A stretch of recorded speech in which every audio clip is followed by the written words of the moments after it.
Our customized tools and analytics provide keen insights on social performance. Shut up.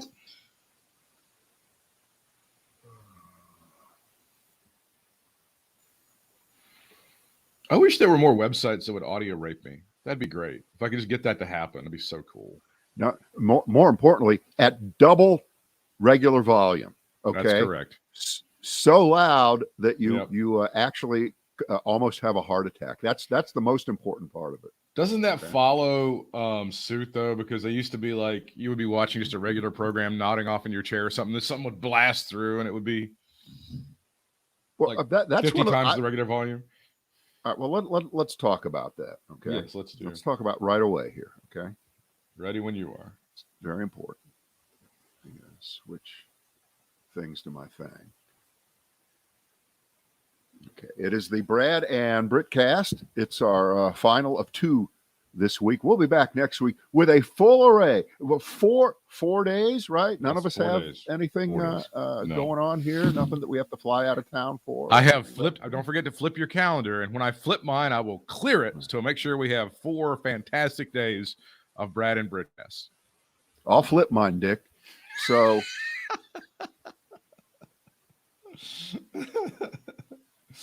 Oh, yes. We were getting into the pregame discussion.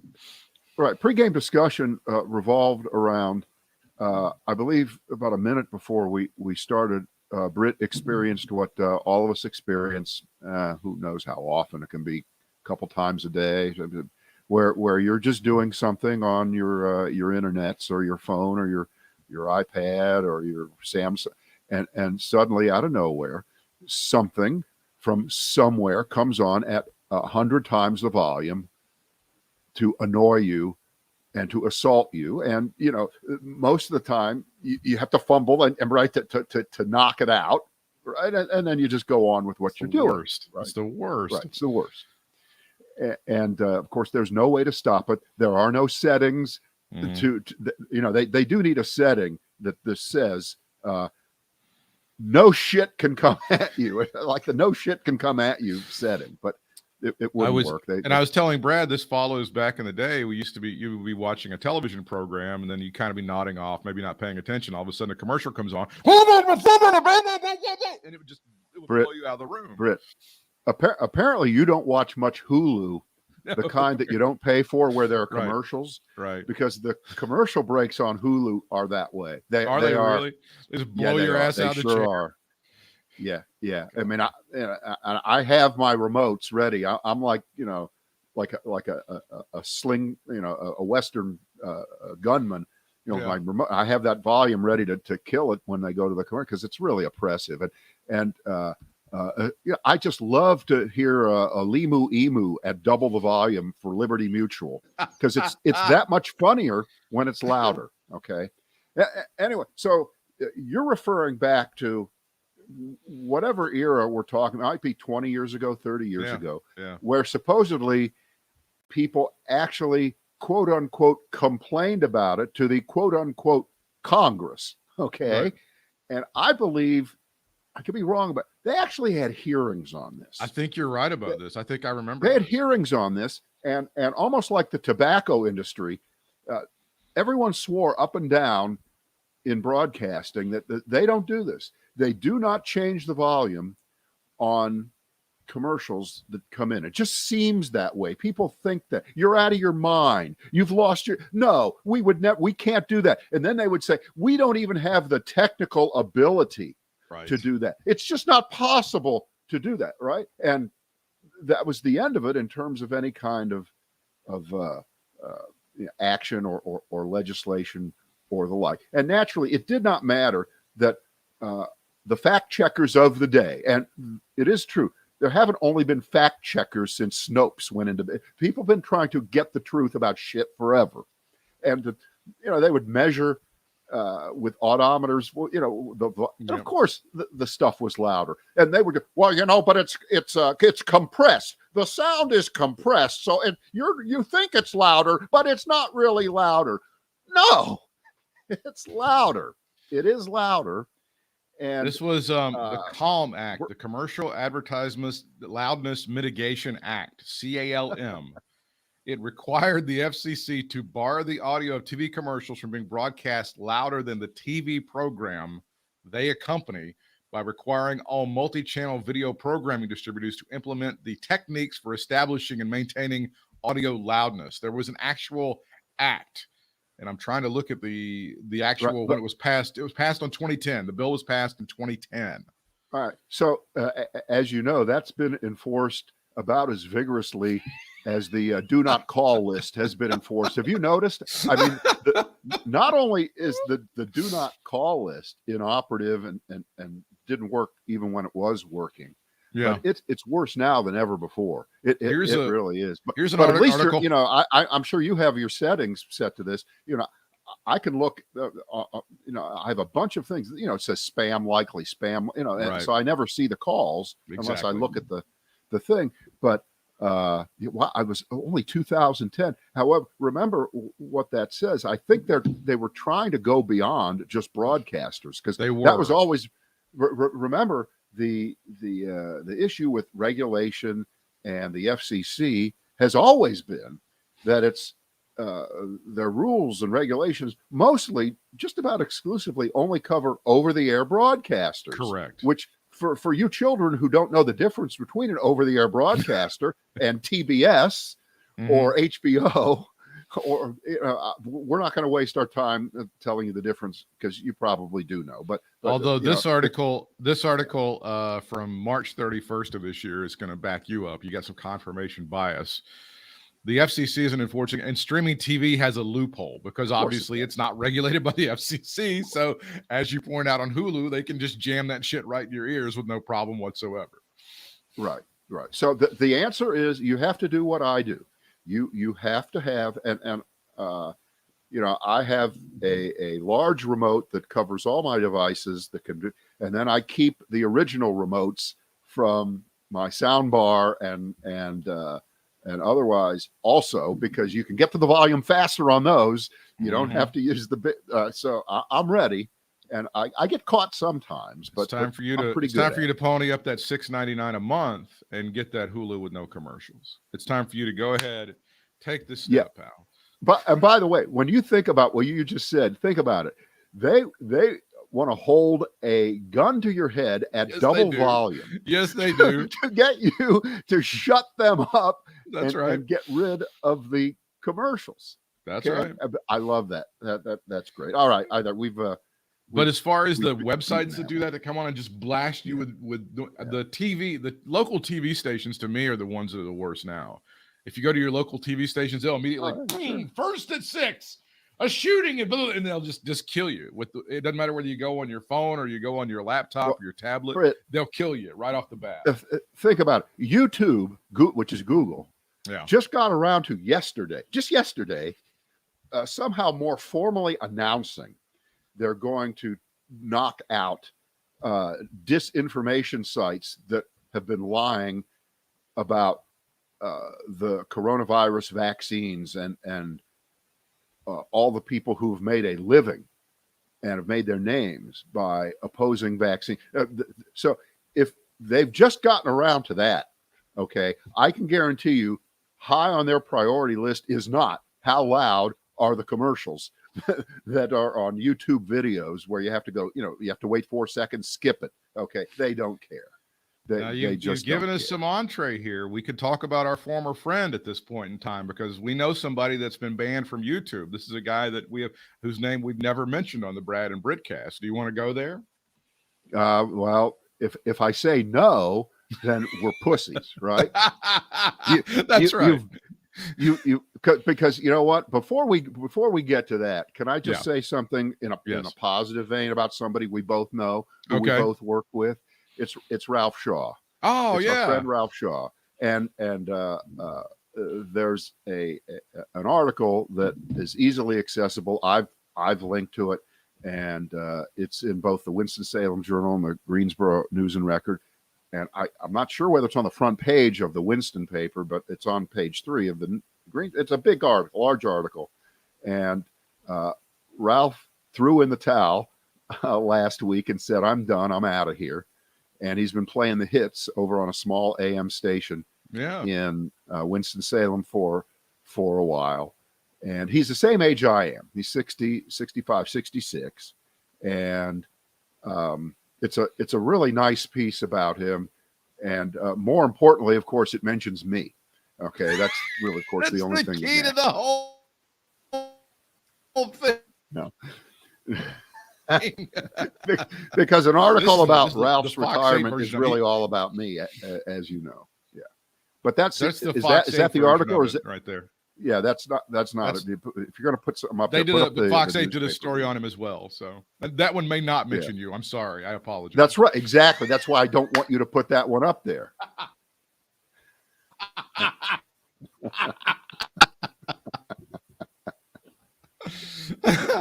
But we're very happy for Ralph, and he had a tremendous career, and I'm glad that he's getting some attention and getting a nice send-off.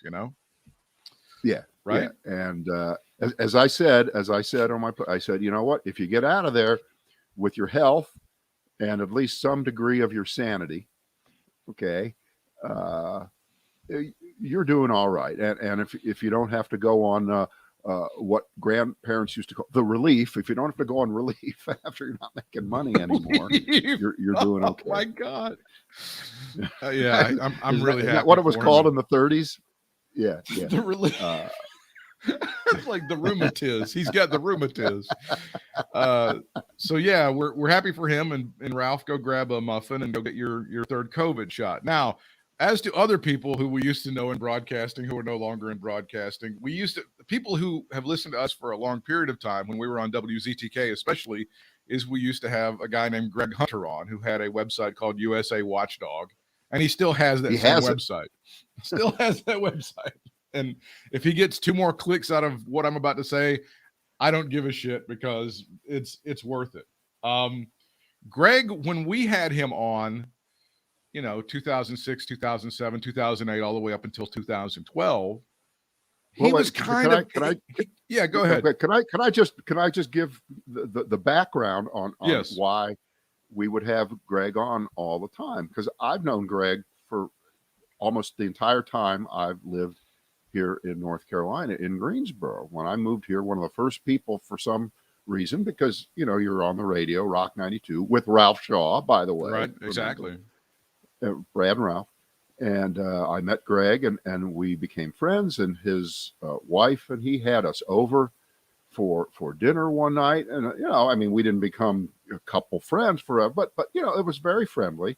And Greg was a big star. He was a big local TV star at that time. In fact, it is not exaggerating to say he was by far the biggest star at Channel 2, WFMY, the CBS affiliate in our area, for many years. He was the consumer guy with no fear.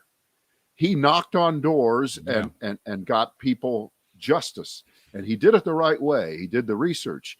He had the facts. And he was the star. And they called it 2, the number 2, Wants to Know. And 2 Wants to Know was Greg Hunter. Now, there is still a feature called that today, but it's nothing like that anymore. No. But Greg made his bones here, and he was famous enough and well thought of enough that he got scooped up by a station in Tampa, much bigger market. He did well there. He did great there. So what happened? Next thing you know, he's working for ABC. He's on Good Morning America. He's all over the place. He's doing well.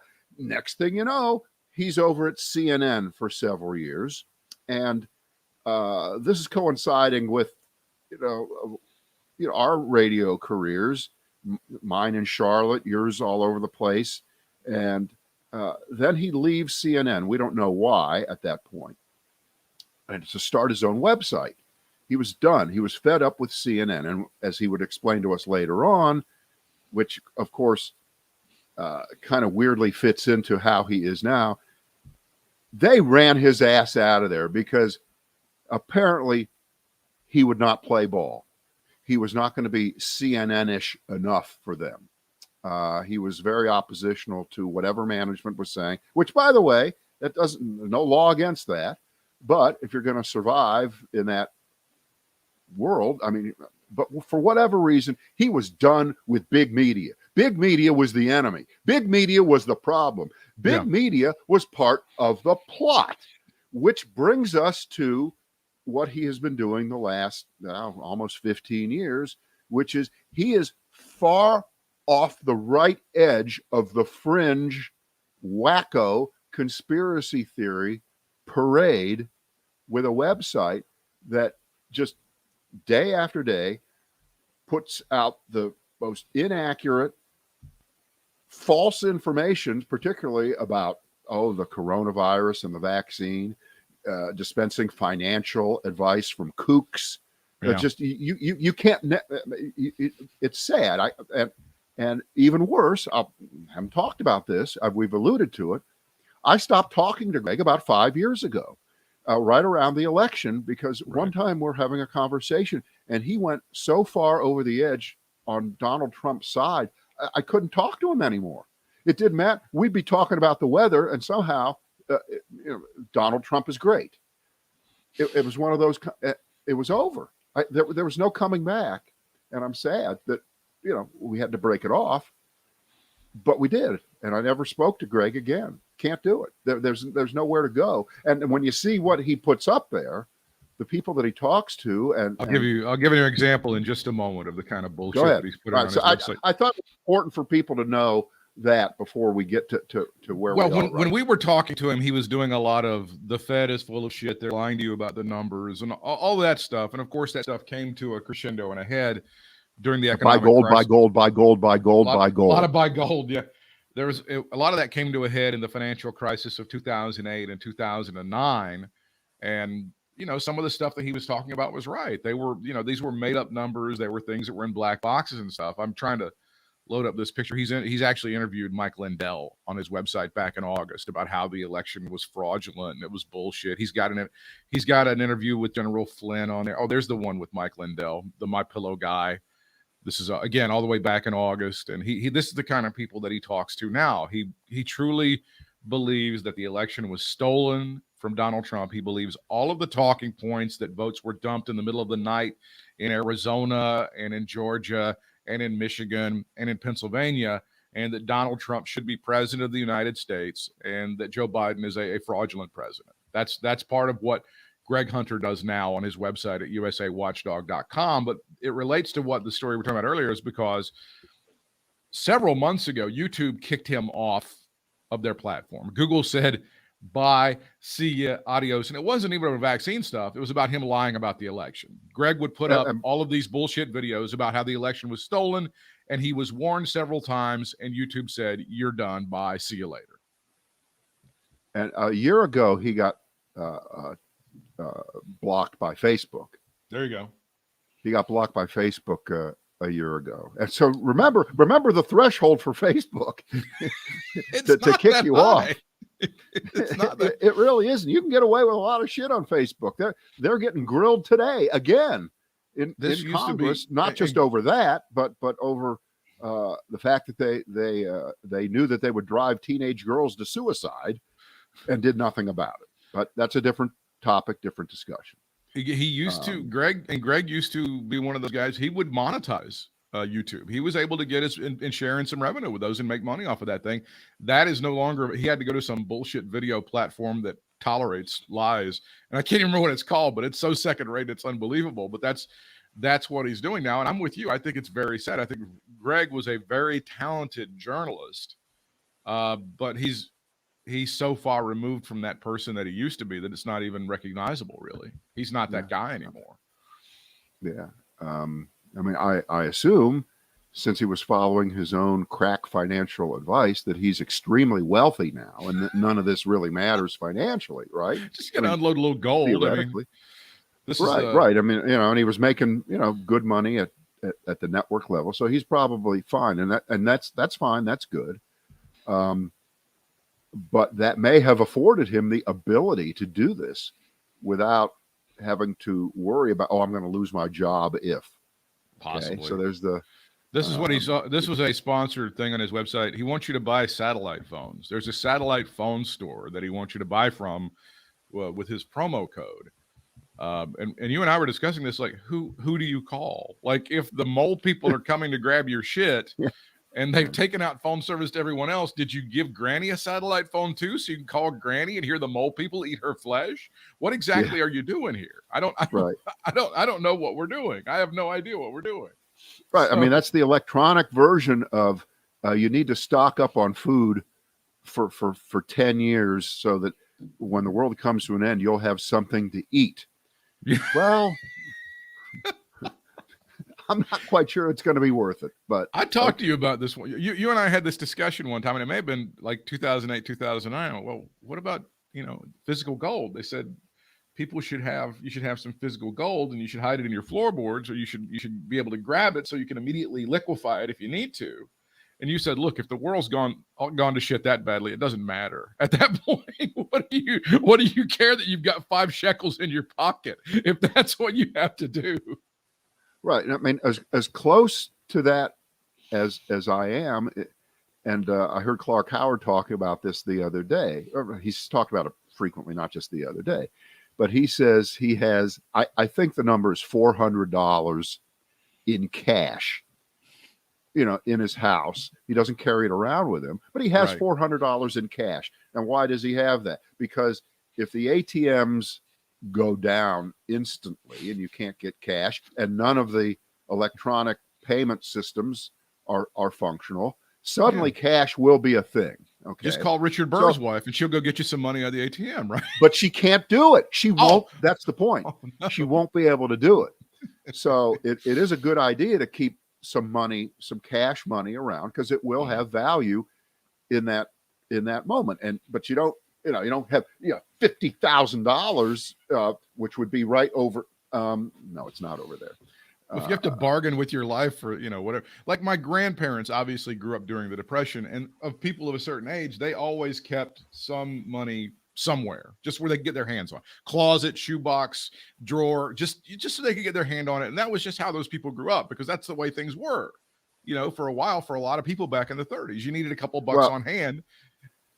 Right. And by the way, my wife's parents, who grew up in Europe, in Poland, and were subject to the Holocaust. Yeah, death camps. And my wife's mother's father, so it would be my wife's grandparent. He was a jeweler, and they did have jewels. They did have diamonds, and they were valuable, and they did keep. But again, in the case of diamonds, they don't weigh 10, as much as gold. You can smuggle diamonds. Diamonds are real easy to smuggle compared to gold.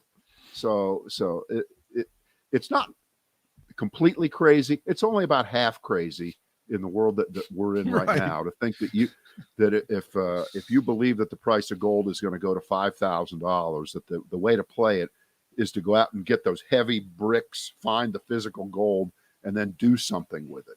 Because if I had that much gold in my house, I'd be worried all the time. I'd be worried that somehow, some way, somebody knew. They've got a little, did you see what Amazon is selling? They've got a little thing called Astro, and it's a little robot. It's $1,000 right now. If you go over to shop.bradandbritt.com, buy that for $1,000, get it now. And it'll go around it's like a little assistant, but it also looks for like broken windows. And like, if there's somebody in your house that's not supposed to be there, you'd have to buy one of those. I don't understand why they didn't call it Rosie, because Rosie was the robot. Astro was the dog. Dog, that's right. Why did they relegate from the Jetsons? Why did they relegate the name of the product to what would the you dog like to is? know? I know it rolls around on big wheels and it kind of looks like a little cute little dog. But would you like to know the ultimate piece of useless information that is in Britt's brain, which explains why he's not a rich man? Astro's original name was Trowfaz before they adopted him on the Jetsons. His name was Trowfaz. All right, let's go on and bitch about Joe Manchin for a moment, shall we? Joe Manchin dropping the bombshell today. Wasn't Astro a cartoon dog who wasn't real? That's true. That is absolutely 100% true. Senator Joe Manchin, West Virginia, proposing $1.5 trillion spending deal to Chuck Schumer back in July. He said, he drops this bombshell today saying, I don't know what we're arguing about because it's $1.5 trillion. All these people wanting $3.5 trillion. So Chuck Schumer and I agreed to $1.5 trillion. So that's what it's going to be. So shut the fuck up. I would submit to you, everyone who complains about AOC being a massive attention whore, and trust me, we've criticized her. She doesn't do herself any favor.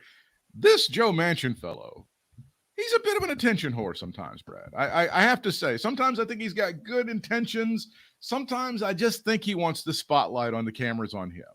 You know, that I think he just digs. I don't even know. I don't even know if I would go that it's all about he wants attention. It feels not everyone in their 70s, okay, who's a politician wants attention like Trump does. Okay. Well, fair enough. Joe Manchin has had enough attention in his life. He's been the governor of West Virginia. He's been the Secretary of State of West Virginia. He's been a senator. I don't think he needs the attention, and he doesn't really come off that way. If anybody is looking for attention right now in this, it's that, I don't want to use bad words, from Arizona, Kirsten Sinema. All right. Yeah. There's something completely wrong with her. There is something completely wrong.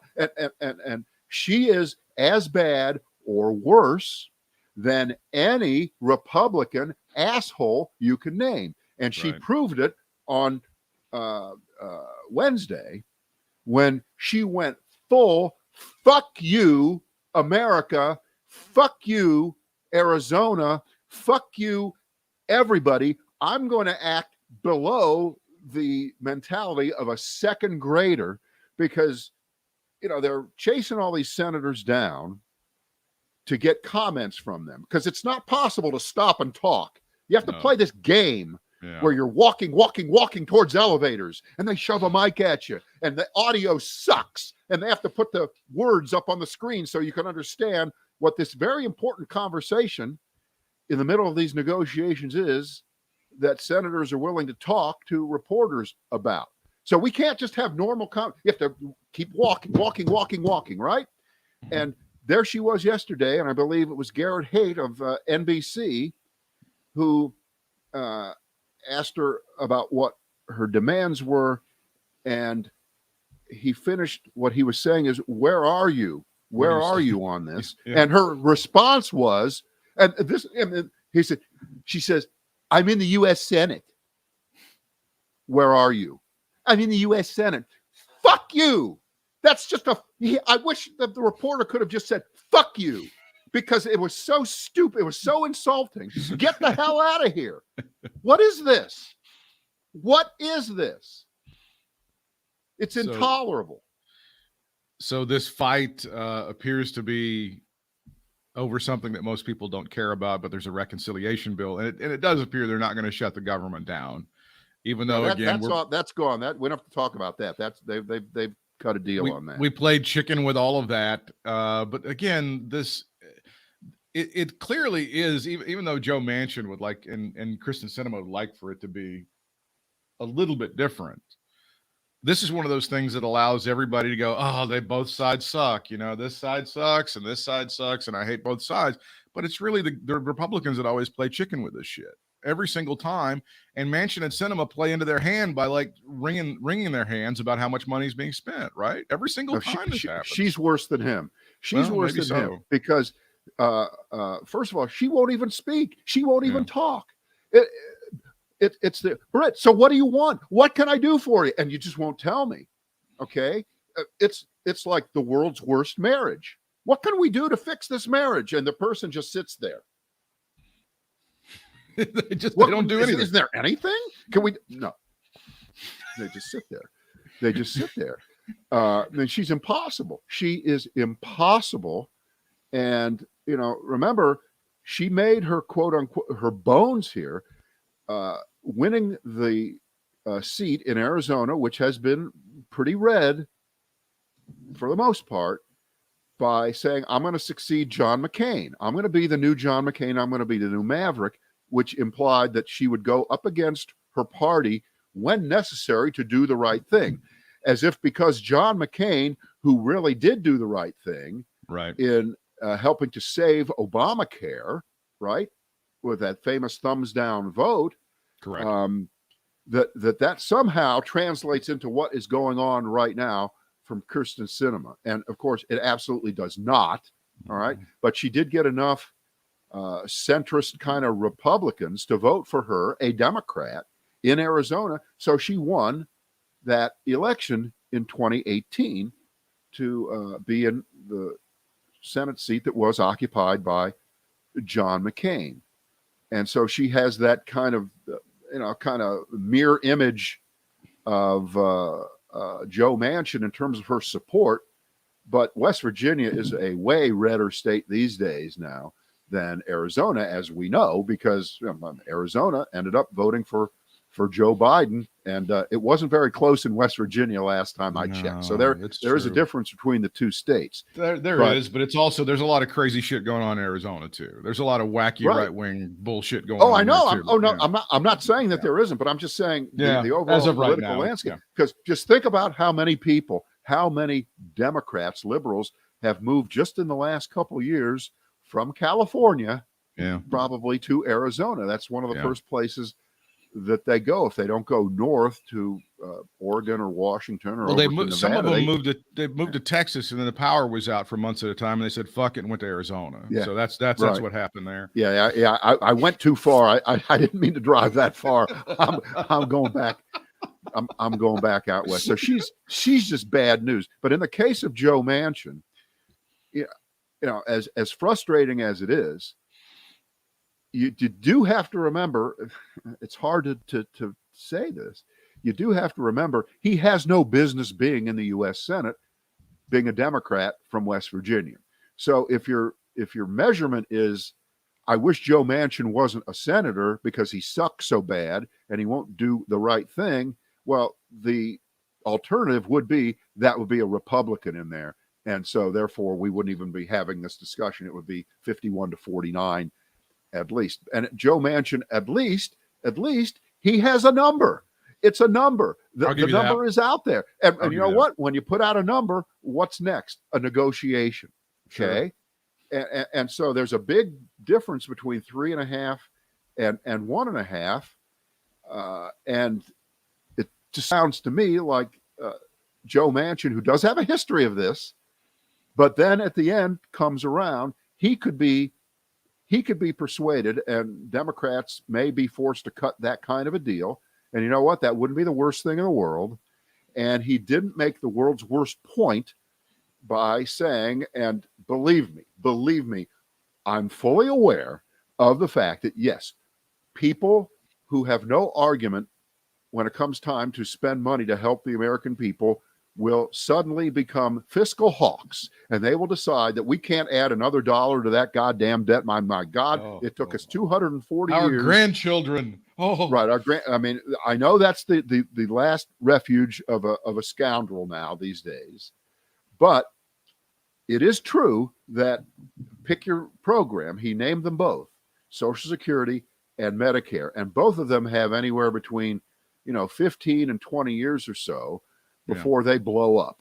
Right. And his response that, if we can't get those programs on sound financial footing, how is it that we're going to add extra trillions? And on the surface, that sounds right. He's right. Why don't we attend to the bills that we already owe or are going to owe before we add some new ones? And my guess is that the answer to that is that there have been myriad suggestions, lots of ways to shore up these programs.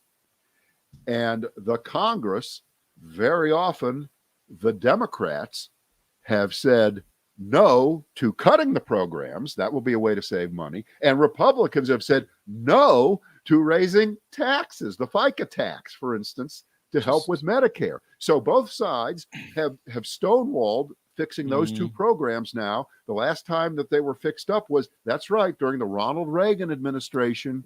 He did it. That's true to an extent. About 20 years ago, President George W. Bush was handed a budgetary surplus, as you know, when he entered office.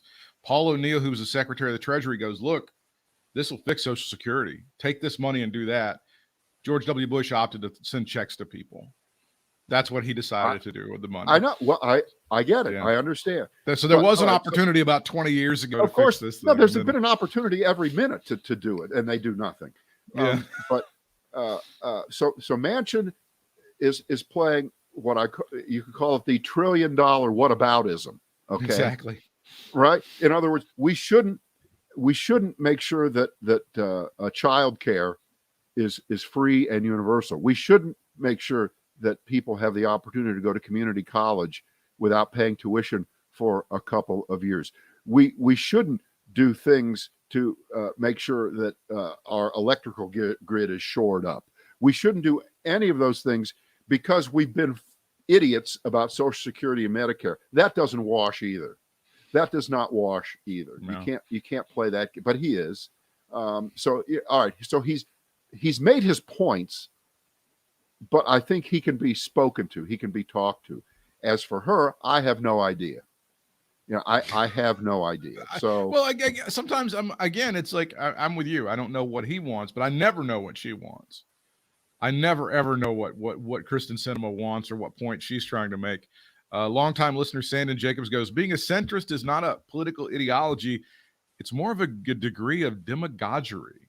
Brad, do you disagree? Do you agree or disagree with that statement? I agree. No, I agree. Those days they're over. Yeah.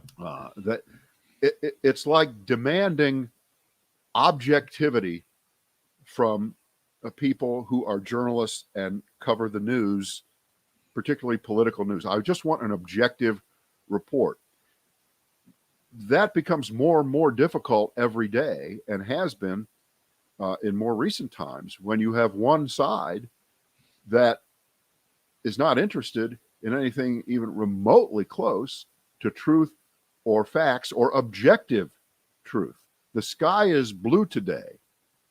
Not from where I come. You sure? You want to fact? We can't even start there. Yeah. So, to claim you're a strong centrist is kind of wussy.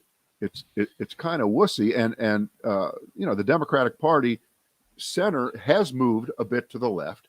So people who are not part of whatever the Democrats call their progressive caucus, the 100 or so, those so-called centrist Democrats in another era would already be considered pretty liberal.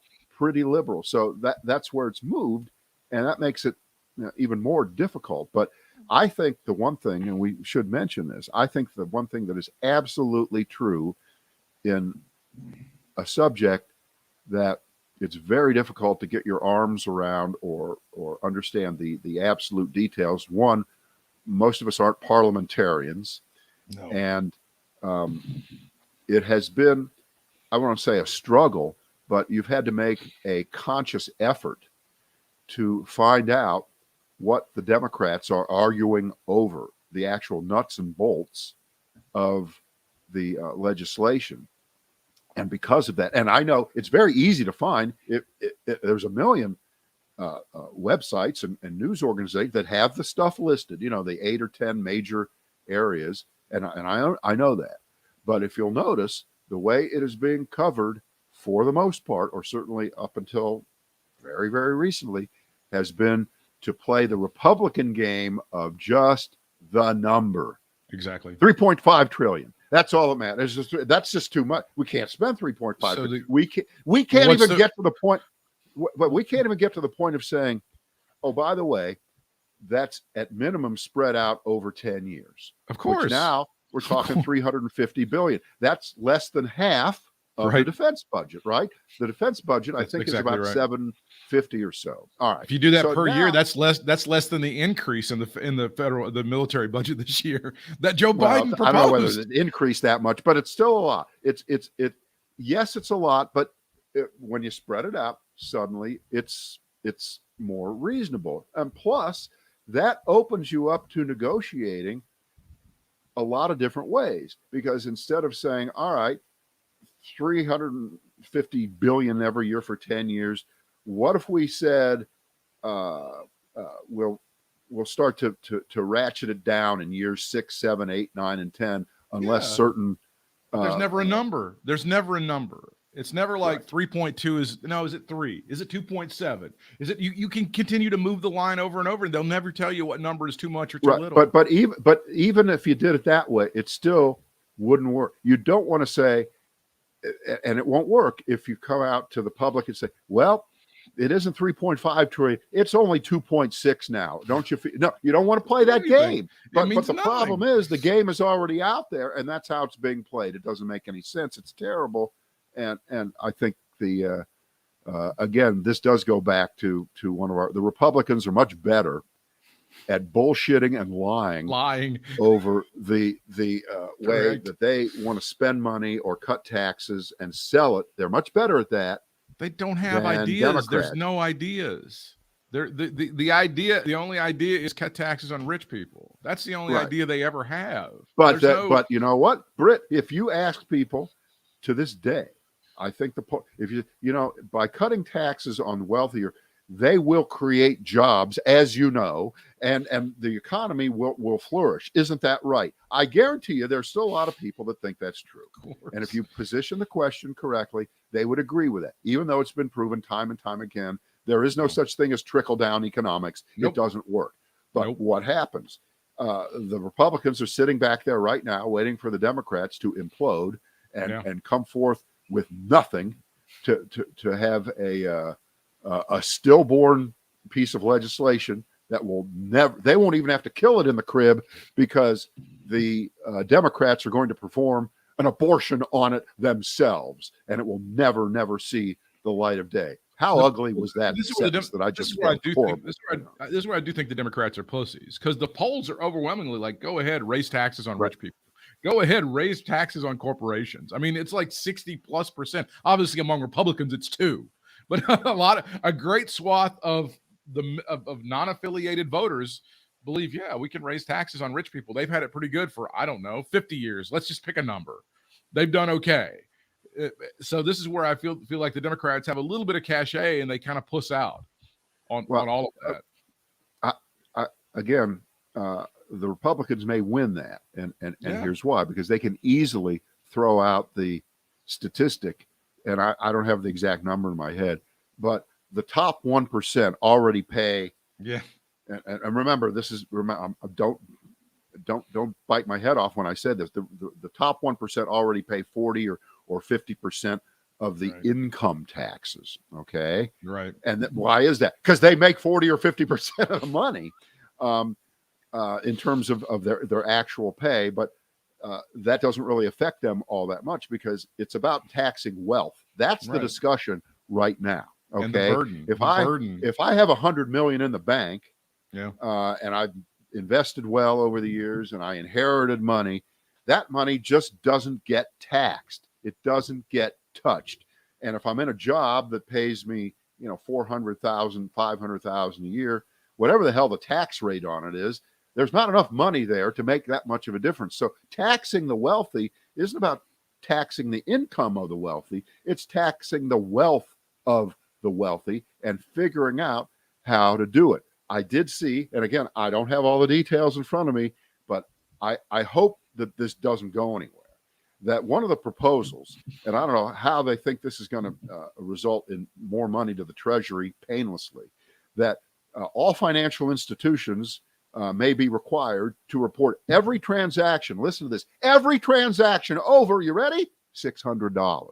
I've heard this. Which is what the fuck is that? Okay, I don't understand that. I don't get it. And I'm just going from my own personal life right now because, as you know, I bought a car a few months ago, and I had some drama. I'm still having some drama, but I'm going to be paying for that car. And so I have moved a significant amount of money back and forth a couple of times between two accounts, the one that pays a tiny bit of interest and the one that pays a fraction of a tiny bit of interest to get ready to pay. So am I doing something that should be reported to the? No, I'm not doing shit. It doesn't affect anybody. It's a nothing. It's not I'm hiding any money. It's just I'm moving. So you don't have to feel sorry for the big monster mega banks, but and maybe it isn't much of an imposition for them at all to comply with this, because maybe somebody who's moving $700 somewhere is doing something. I don't know. I don't understand that. That really needs to be justified, or you really are going to give every Republican a wonderful talking point about the intrusive Democratic, liberal, nanny state, doesn't believe in free markets, blah, blah, blah, blah. Okay, what's the fact check say? It's too difficult for us to get in, but it's not entirely what you said. It is just a proposal. It's not based in reality. Good. The banks would not report details on individual transactions, like how the money was spent, only the total amount of money flowing in and out of the applicable accounts, okay? Of course, America's not going to hear that. They're going to hear exactly what you just said. The Republicans are going to say, the nanny state, blah, blah, blah, all that other shit, yeah. When you're paying your cousin for a transmission. But the Democrats have to think hard about when they make these kinds of proposals, even if they are big nothings and they aren't what they appear to be, and they aren't onerous, and they aren't going to attack capitalism and take it down. They need to think about how what they say will be twisted and turned, like I just did, knowing full well it wasn't really going to be anything. This is, there's a million of these examples that we can bring up over the years. In fact, I recall when we were on 101.1, several times our good friend and former colleague Neil Bortz used to bring up the great lie that Obama was going to take everybody's retirement account money, just everybody's IRAs, right? He was going to take all that money to pay for Obamacare, some crazy shit like that, right? Remember that? They went hard with that. Oh, that was Glenn Beck shit all the time. And it was never, you know where it came from. It usually would come from one person saying one thing at a dinner to raise money for somebody in New Hampshire, right? Somebody says it, and then that becomes Democrats propose to take all money. Obama goes along with taking all IRA money it doesn't matter. It doesn't. It's the headline and the mis and disinformation. Let's finish up with talking about the great Corey Lewandowski. A very decisive decision made by former President Trump, as he says, enough of this sexual harassment. Corey Lewandowski is not going to be part of my team. He removes him after that sexual harassment claim from a rich guy in Nevada. So again, Donald Trump taking some swift action on sexual harassment because he doesn't put up with that sort of thing, Brad. Corey Lewandowski has been what? Sorry. Can we just put that in the same lane as Google finally saying you can't put up bullshit about vaccinations after a year and a half?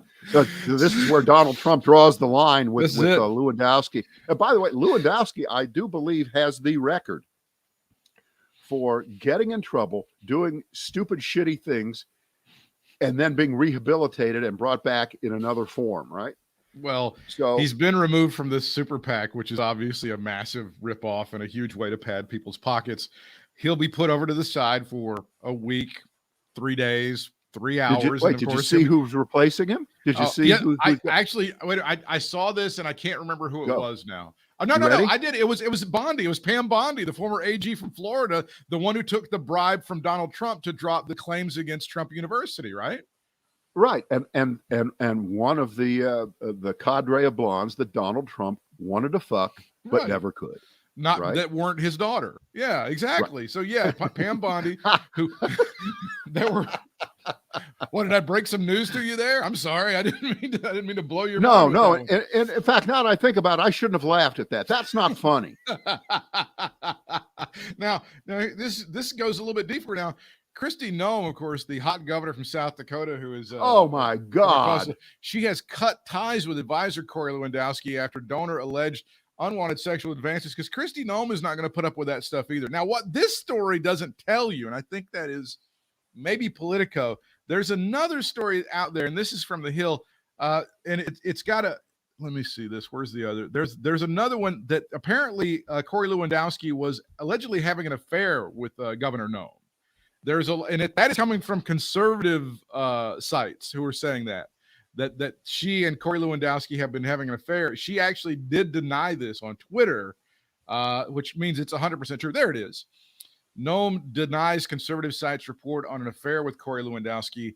It's a disgusting lie, and she said she needed to go back to helping the people of her state, Brad. So they're terrible lies that are being spread about this woman unfairly. Is she the governor of East Dakota or West Dakota? Which it's one? one of the Dakotas. It may be south, northeast, east, west Dakota that she's actually in charge of. Okay. But I can never remember. It's a disgusting lie to say that she's been having extramarital affairs with Corey Lewandowski, who apparently just is one of the most oversexed people in the history of the world. Apparently, he sees an ass and he grabs it, Brad. Apparently, that's what this man does. Well, as always, we wish him well. We wish him well. And well, you've seen the last of him in Trump Town. I'll tell you that much. He's out of here. Yeah, you want to make that bet? No. Okay, you know you'd lose that one. You know he will resurface. And you make fun of me for being a wrestling fan. It's all wrestling. Oh yeah, he lost a loser leaves town match. He's not going to be back at the Coliseum on Friday. Yeah, I mean Trump is the kind of guy that when he would see the picture of who Lewandowski was going, I don't blame him. I don't blame him. But of course, the difference this time is that she is married to a big Trump donor. Yeah, so that's a problem. That is the line where you endanger the flow of money to your own coffers in case of Donald Trump, a guy who, as you know, if he was a billionaire or multi-billionaire, this probably wouldn't matter to him. Wouldn't give a shit. But and apparently he's not. So it does matter to him, right? But wait, I want you to meet my I've got a brand new advisor, just hired him. It's Lori Lewandowski. Come on in here, Lori. I think you're really good. I think he's going to be good. Yeah. All right. Enough of that. And on Monday, we'll do our big who won, Belichick or Brady? Oh, yeah. We'll be glued.